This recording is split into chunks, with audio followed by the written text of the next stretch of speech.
It had to be said, the Oregon State Highway Division not only had a whale of a problem on its hands, it had a stinking whale of a problem. What to do with one 45-foot, 8-ton whale dead on arrival on the beach near Florence? It had been so long since a whale had washed up in Lane County, nobody could remember how to get rid of one. In selecting its battle plan, the Highway Division decided the carcass couldn't be buried because it might soon be uncovered. It couldn't be cut up and then buried because nobody wanted to cut it up, and it couldn't be burned. So dynamite it was, some 20 cases or a half-ton of it.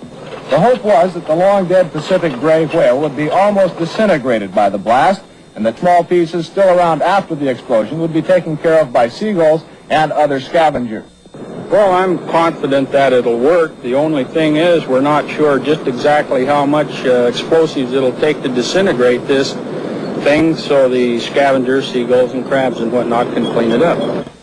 The dynamite was buried primarily on the leeward side of the big mammal, so as most of the remains would be blown toward the sea. About 75 bystanders, most of them residents who had first found the whale to be an object of curiosity before they tired of its smell, were moved back a quarter of a mile away.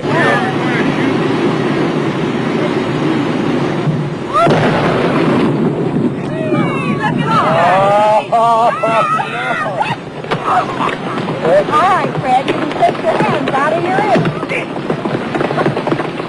Here comes pieces of mine. Our camera stopped rolling immediately after the blast. The humor of the entire situation suddenly gave way to a run for survival as huge chunks of whale blubber fell everywhere.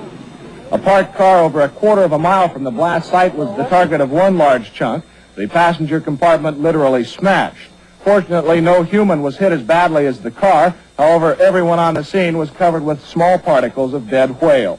As darkness began to set in, the highway crews were back on the beach burying the remains, including a large piece of the carcass which never left the blast site.